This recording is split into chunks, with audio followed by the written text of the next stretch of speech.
السلام علیکم ورحمۃ اللہ وبرکاتہ۔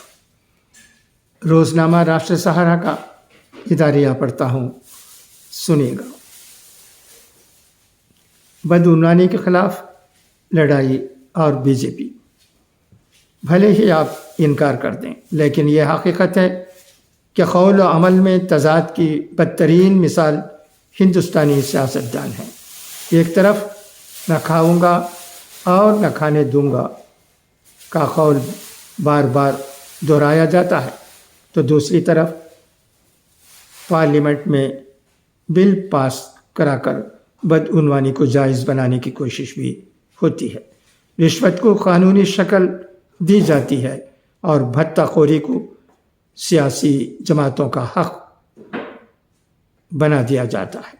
قول یہ ہے کہ بدعنوانی کے خاتمے تک جنگ جاری رہے گی، لیکن عمل بدعنوانی کا مرتکب ہونے والے، گھوٹالہ کرنے اور بینکوں سے بھاری رقم قرض لینے والوں کو فرار کے لیے محفوظ راہداری فراہم کرنا ہے۔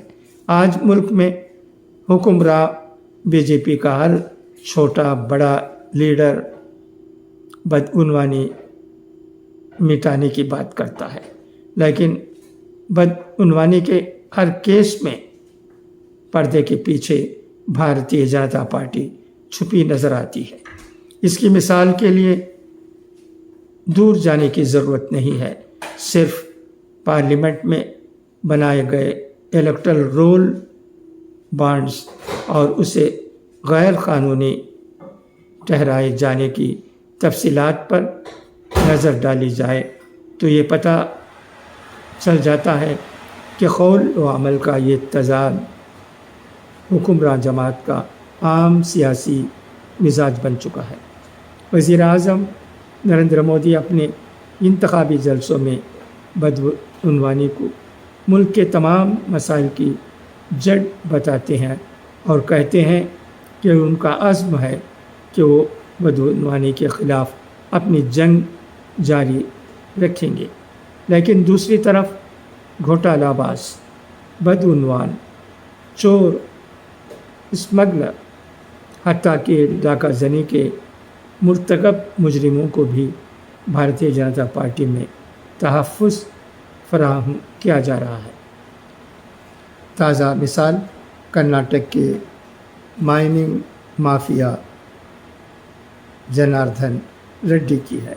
دسمبر 2022 میں بی جے پی سے الگ ہونے کے بعد جناردھن ریڈی دوبارہ بی جے پی میں شامل ہو گئے ہیں اور انہوں نے اپنی پارٹی کلیان راجیہ پرگتی پکشا کو بھی بی جے پی میں ضم کر دیا ہے۔ جناردھن ریڈی کرناٹک کے سابق وزیر اعلیٰ بی ایس یدیورپا کے ساتھ طویل عرصے تک کام کر چکے ہیں۔ ان پر غیر قانونی کان کنی کے کئی مقدمات درج ہیں۔ Central bureau of investigation CBI نے ستمبر 2015 میں بیلاری، کرناٹک اور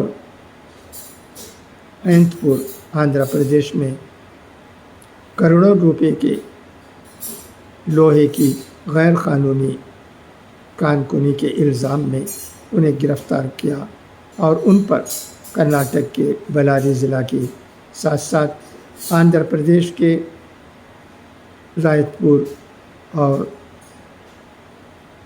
گڈپا جانے پر بھی پابندی لگا دی گئی تھی۔ وہ 2015 سے ضمانت پر ہیں۔ صرف